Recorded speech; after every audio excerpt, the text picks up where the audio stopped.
November 16, 1951. The morning fog lifts off Portsmouth Harbor as Captain Dennis Campbell climbs the gangway to HMS Illustrious.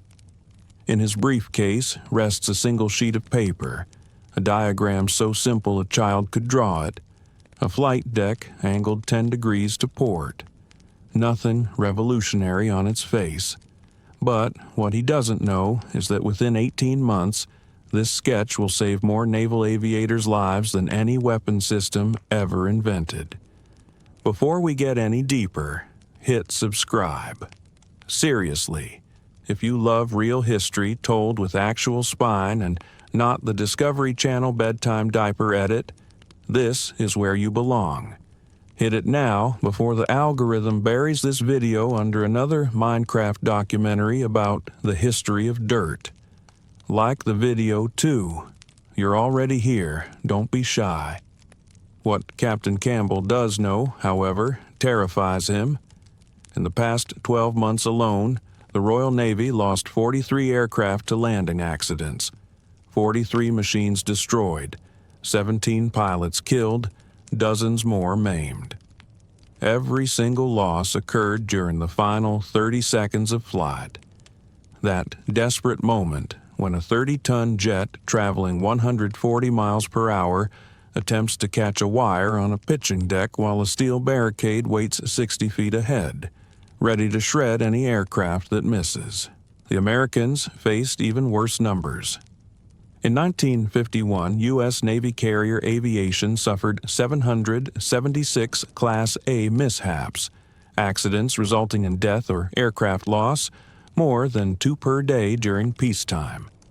The Korean War amplified the carnage. USS Boxer reported 7 barrier crashes in a single deployment. Princeton lost 9 aircraft in 4 weeks. On straight-deck carriers, missing the arresting wires meant one outcome. You hit the barricade at full throttle, or you plowed into the aircraft parked forward, creating a fireball that could kill a dozen men in seconds.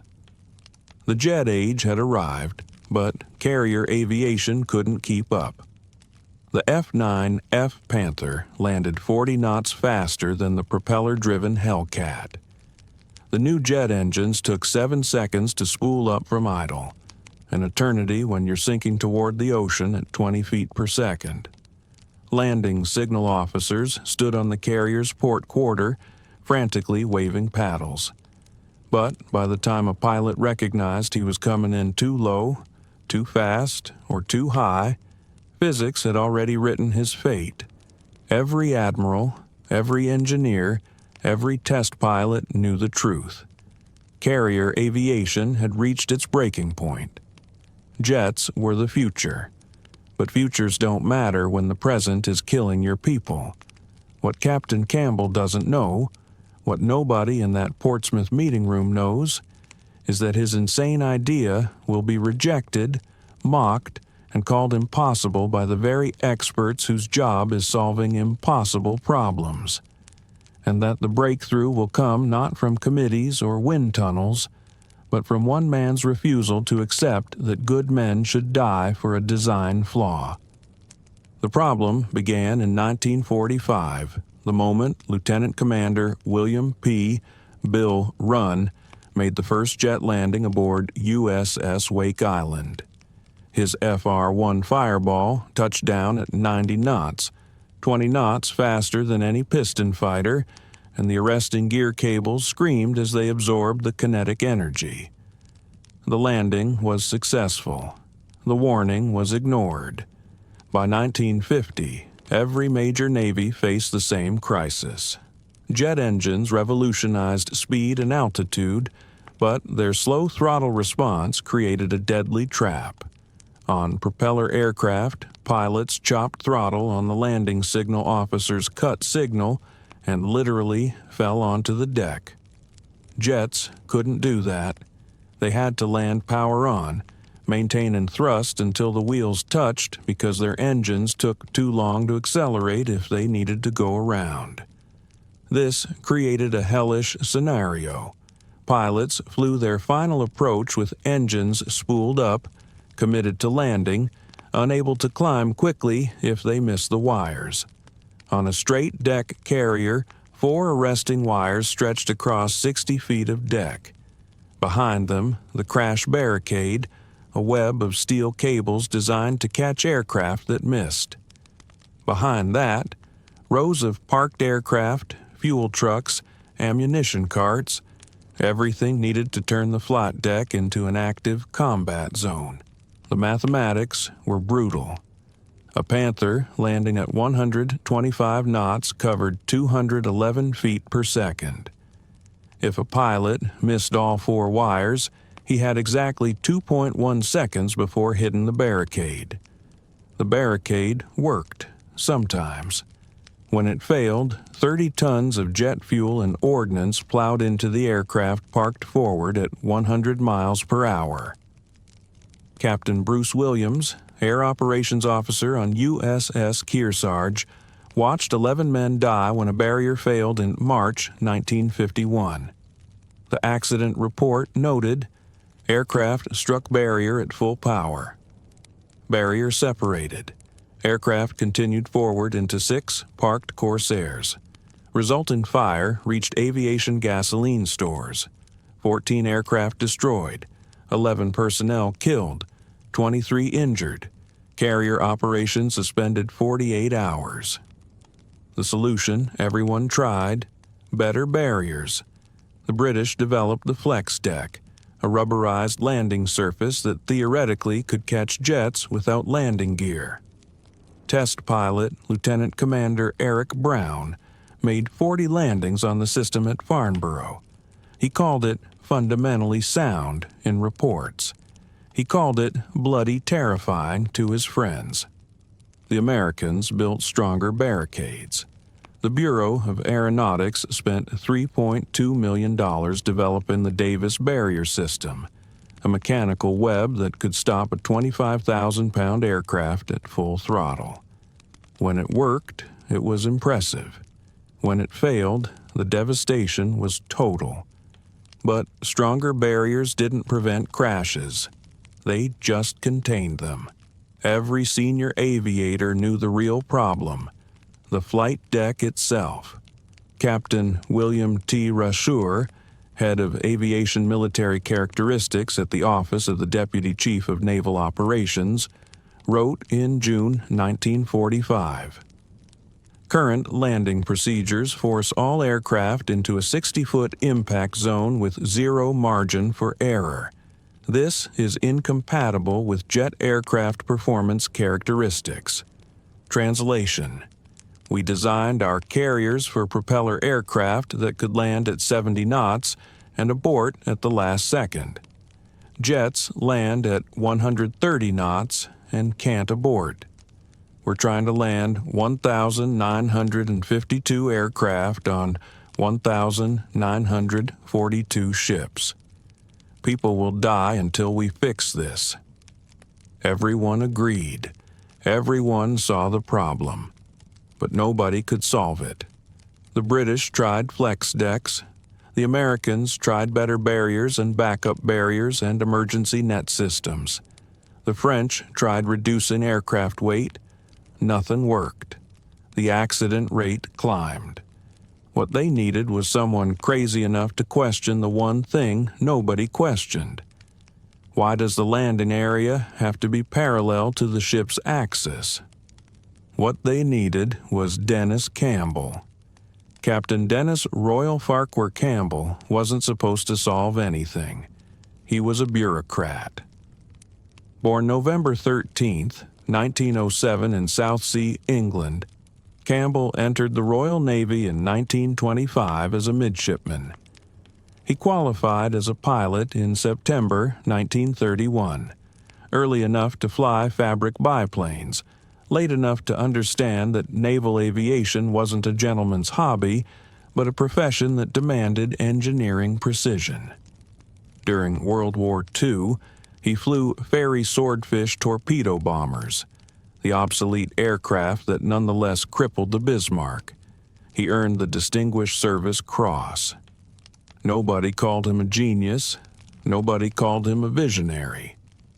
After the war, the Admiralty assigned him to the Ministry of Supply as Deputy Chief R.N. Representative, a desk job managing technical liaison between the Navy and civilian contractors. He had 0 engineering credentials, no advanced degrees. His job was paperwork, tracking development schedules, attending coordination meetings, signing requisitions. But Dennis Campbell had one quality that credentials can't teach. He couldn't ignore dead pilots. In 1951, he attended the funeral of Lieutenant Michael Mick Lithgow, a test pilot killed when his jet hit the barricade on HMS Implacable. Lithgow had been Campbell's student, 23 years old, perfect approach, perfect speed. But he floated 6 feet too far and missed the wires. The barricade failed. Lithgow's aircraft disintegrated. His widow was 5 months pregnant. Campbell stood at that graveside and later told his deputy, Lieutenant Commander Nick Goodhart, "This is insane. We're murdering them with our own equipment. A pilot does everything right and still dies because 60 feet isn't enough margin for error. There has to be another way." Goodhart expected nothing more. Officers say things like that at funerals. But Campbell kept obsessing. He pulled accident reports. He interviewed LSOs. He studied landing patterns. He wasn't an engineer, so he did what non-engineers do. He drew pictures. The revelation came during a train ride from Portsmouth to London. Campbell sketched carrier decks in his notebook, trying to visualize how to give pilots more room. If you can't make the landing area longer, make it wider. If you can't make it wider because the ship has a fixed beam, angle it. Angle it. He drew a flight deck canted 10 degrees to port. Now, the landing zone didn't end at the barricade. It ended in open water. A pilot who missed the wires could shove his throttle forward, climb away, and try again. No barricade, no parked aircraft, no catastrophic collision, just air and ocean and a second chance. The idea was so simple it felt stupid, which meant either he'd discovered something brilliant or he'd overlooked something obvious that every real engineer already knew. On August 7, 1951, Captain Dennis Campbell convened a meeting at the Ministry of Supply. In attendance, Louis Boddington, Director of Naval Air Department Farnborough, Rear Admiral M.S. Slattery, Chief of Naval Research, and 6 senior aviation engineers. Campbell opened his briefcase and showed them his sketch. The room erupted. That is completely illegal. Commander James, Senior Flight Operations Specialist, didn't raise his voice. He didn't need to. His words hit like a pronouncement from physics itself. The International Air Navigation Convention requires all flight operations to align with vessel axis. What you're proposing violates maritime aviation law written after 15 years of carrier operations. This isn't innovation, Captain. It's amateur nonsense. Campbell had expected resistance. He hadn't expected condescension. James continued. You're asking pilots to land across the ship's natural motion. Carriers pitch and roll around their keel. An angled deck means pilots approach at an angle to that motion.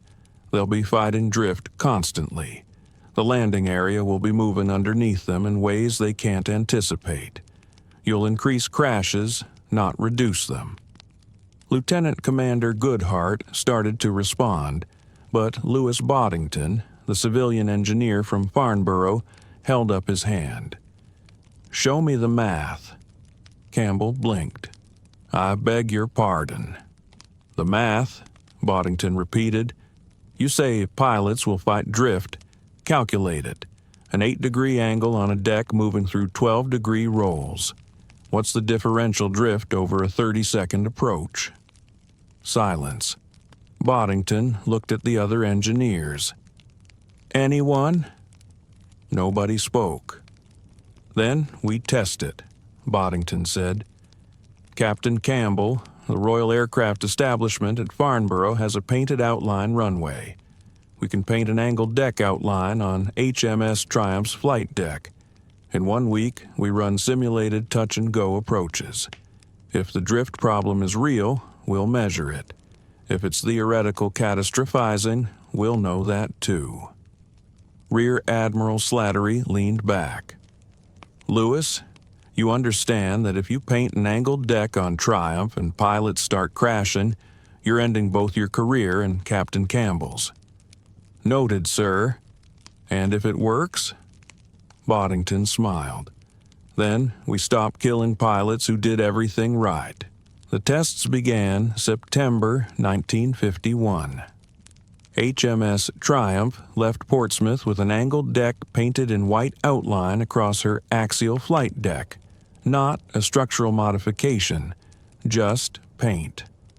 For 3 weeks, Navy pilots made touch-and-go approaches, pretending the painted line was a real deck edge. The drift problem predicted didn't exist. Pilots adapted in 2 landings.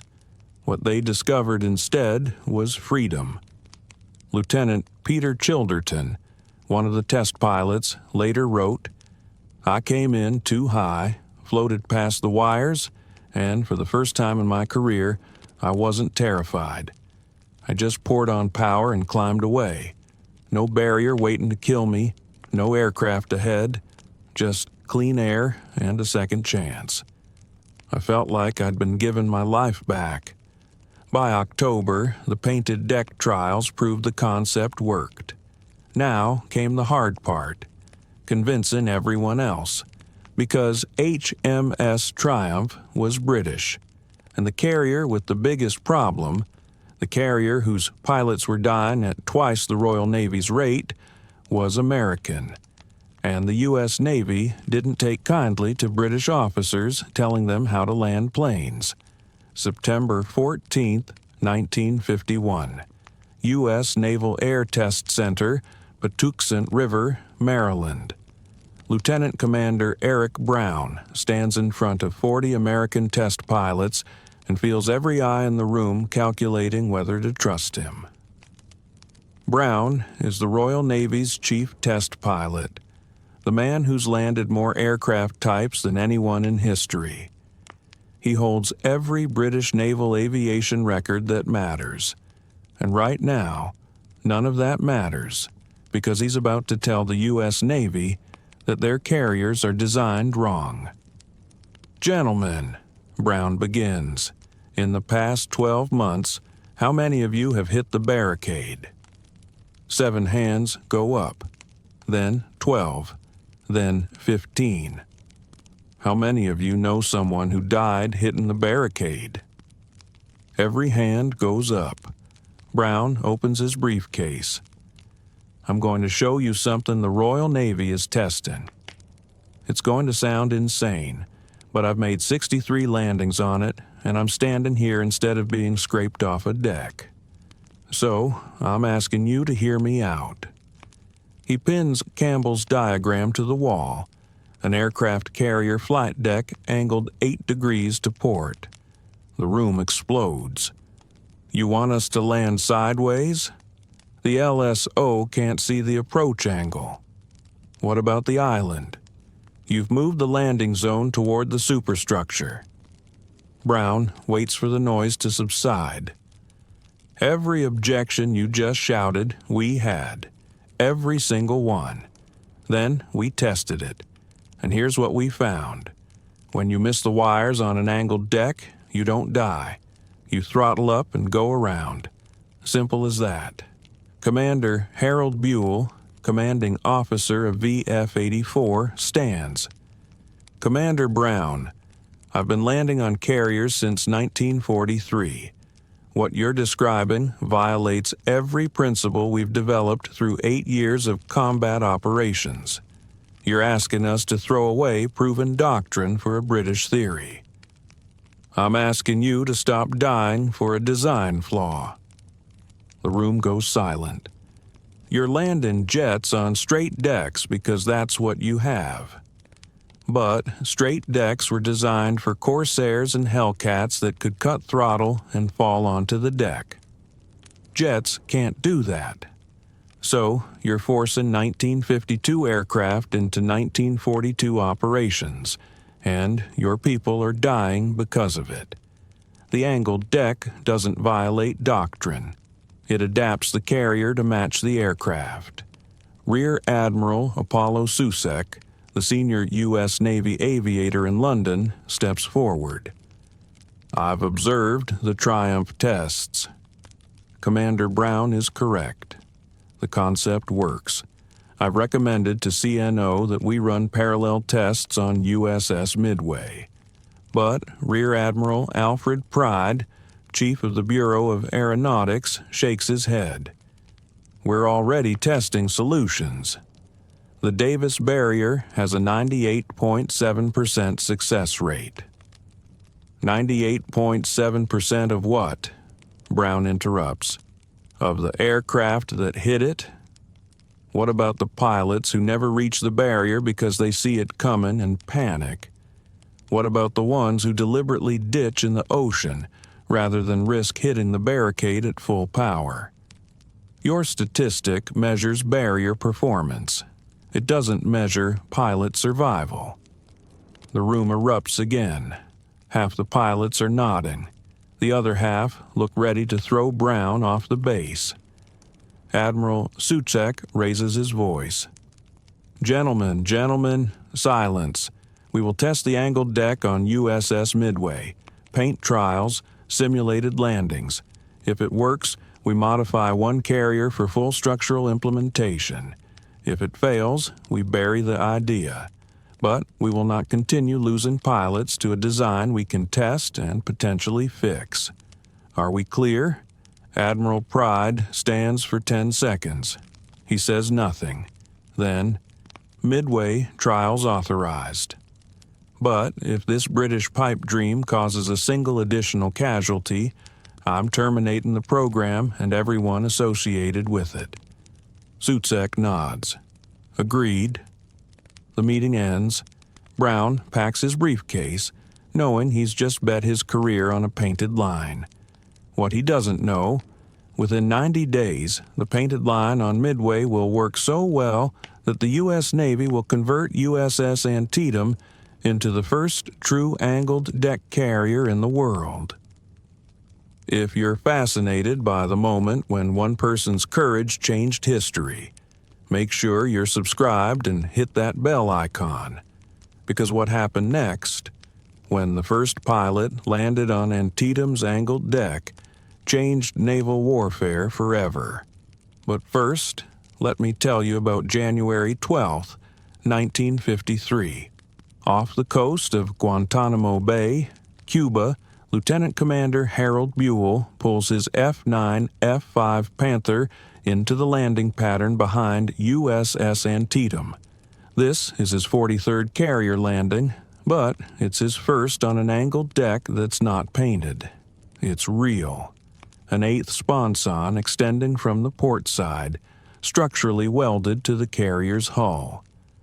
Buell doesn't trust it. He's trained his entire career to hit the wires or face the barricade.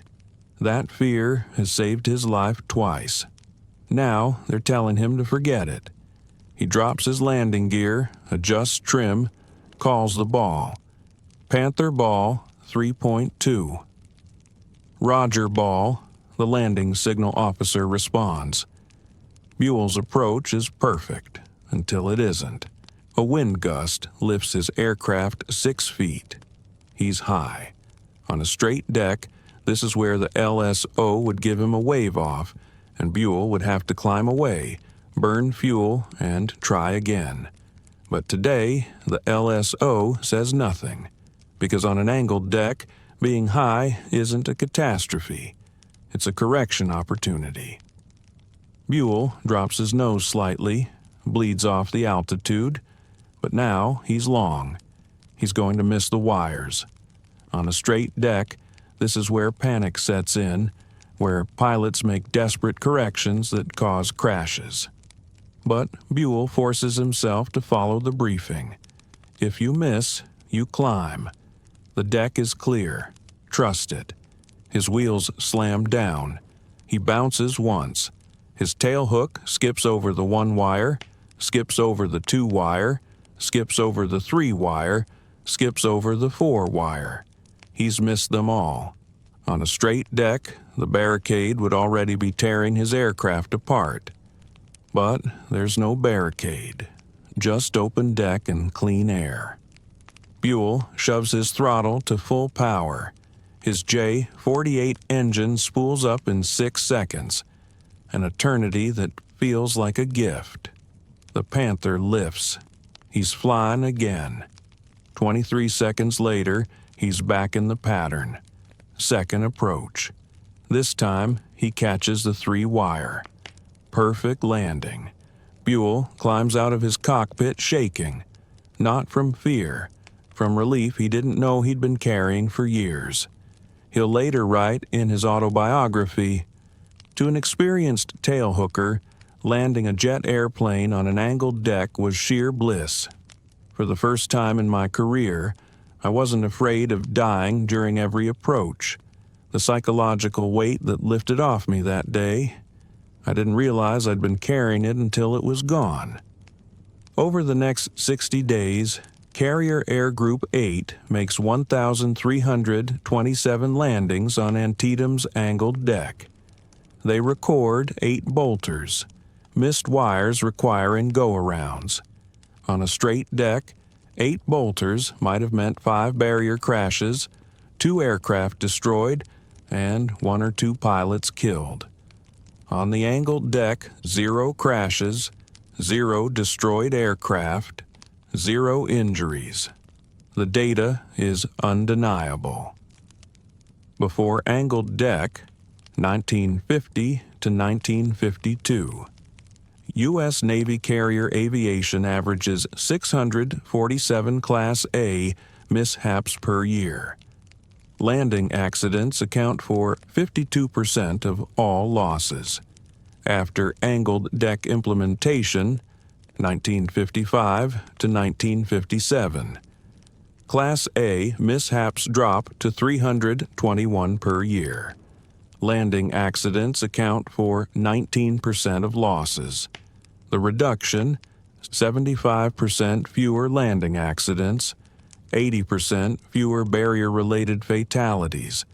But statistics don't tell the human story.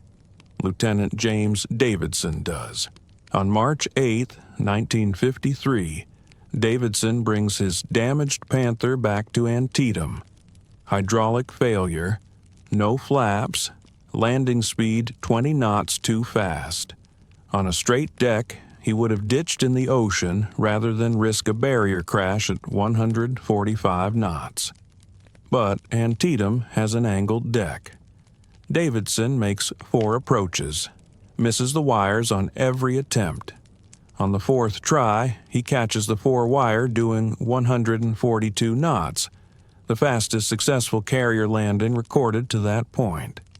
His aircraft stops with 11 feet of deck remaining. He writes to Captain Campbell 6 months later, "Sir, I never met you, but I'm alive to write this letter because you had an idea everyone said was impossible. My daughter was born last month. I got to be there because you refused to accept that good pilots should die for bad design. Thank you doesn't cover it, but thank you." The British implement angled decks on Ark Royal in 1955. The French convert Clemenceau. The Australians modify Melbourne. By 1957, every major aircraft carrier in the Western world either has an angled deck or is being retrofitted with one. The Soviets initially reject the concept. In 1959, after a series of catastrophic landing accidents on their straight-deck carrier Varyag, they quietly implement it. Soviet naval records declassified in 1993 show landing accidents dropped 68% within 6 months. But the most powerful testimony comes from pilots themselves.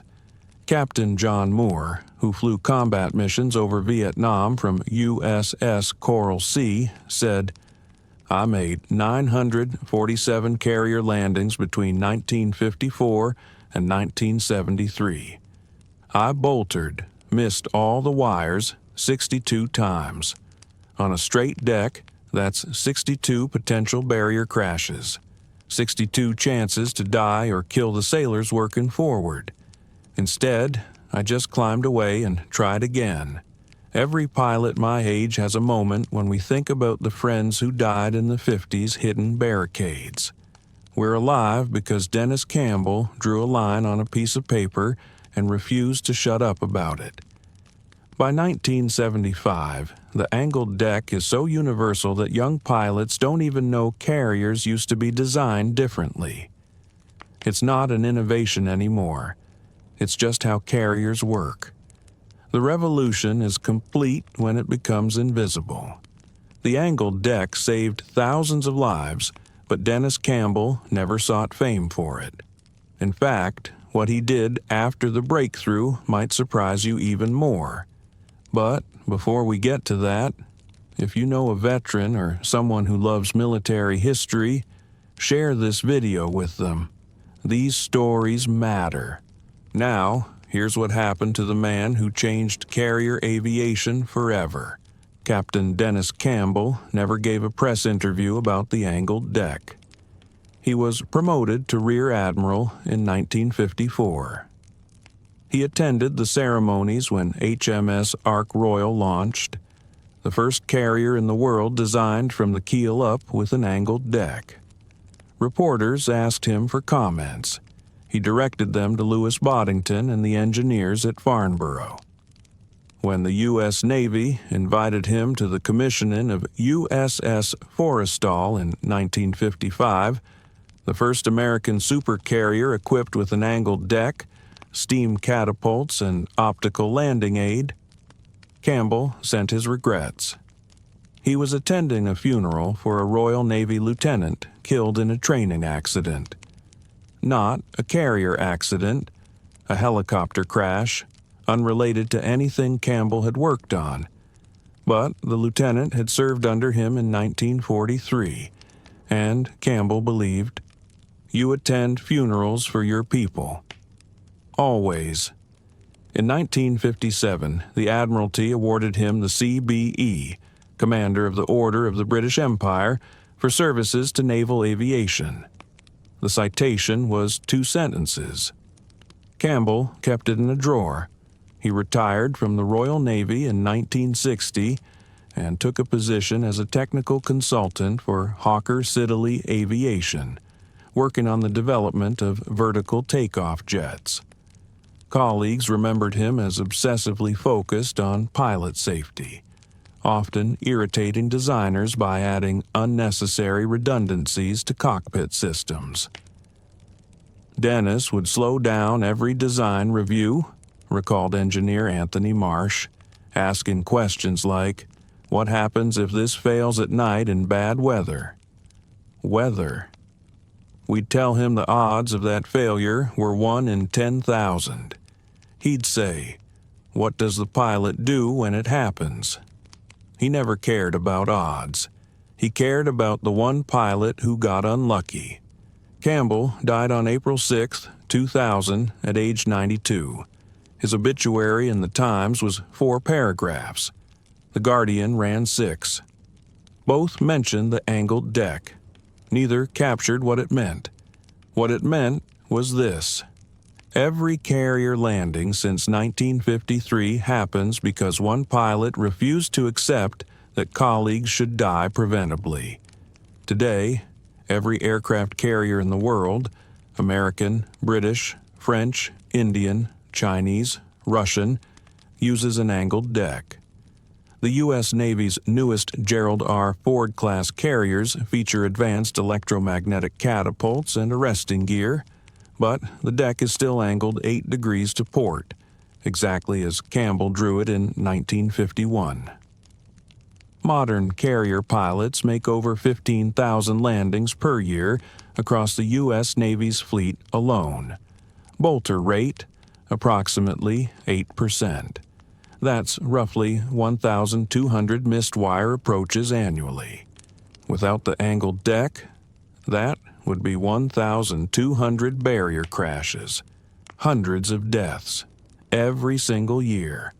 Lieutenant Colonel Arthur Tex Black, U.S. Marine Corps, retired, flew FA-18S off carriers from 1985 to 2007. He hunted down Campbell's family in 2003 and sent them a letter. It read, "I never met your father, but I made 147 carrier landings during my career. I boltered 142 times, missed all the wires and had to go around. On a straight deck, that's 142 times I might have died. Instead, I just climbed away and tried again. Your father gave me 142 second chances. He gave me a career. He gave me a life. On behalf of every carrier pilot who lived because of him, thank you." Dennis Campbell never responded to that letter. He'd been dead 3 years, but his son framed it because his father never kept his awards. But he would have kept that. The lesson: some breakthroughs don't come from the experts. They come from someone who refuses to accept "that's how we've always done it" as an answer. Captain Campbell wasn't an engineer. He wasn't a test pilot. He was a bureaucrat who couldn't ignore dead friends, who had the audacity to draw a simple line on paper and ask, "Why not?" The angled deck saved more lives than any Medal of Honor recipient. It revolutionized naval warfare more than nuclear power or guided missiles. But it didn't come from committees or laboratories. It came from a train ride, a notebook, a sketch, and the refusal to shut up when everyone said it was impossible.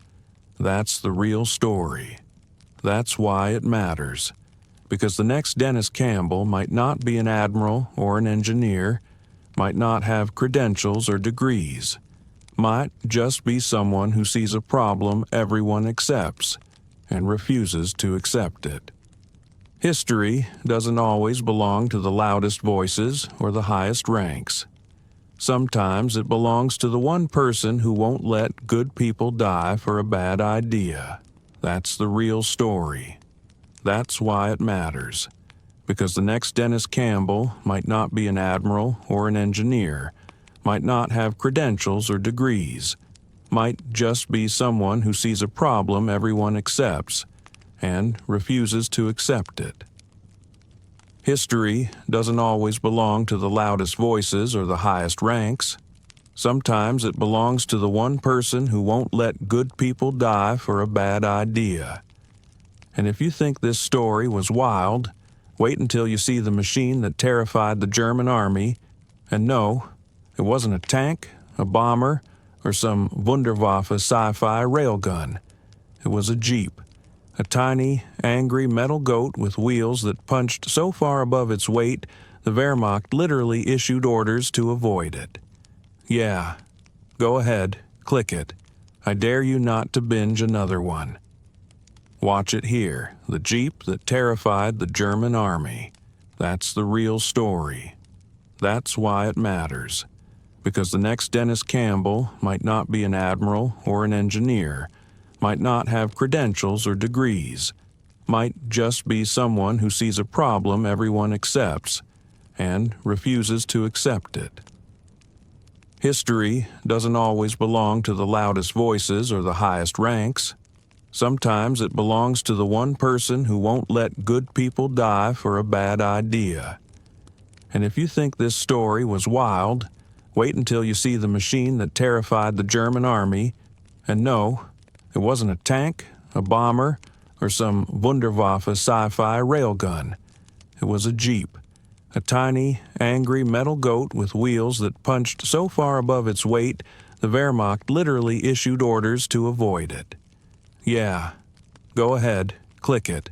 I dare you not to binge another one. Watch it here, the Jeep that terrified the German army.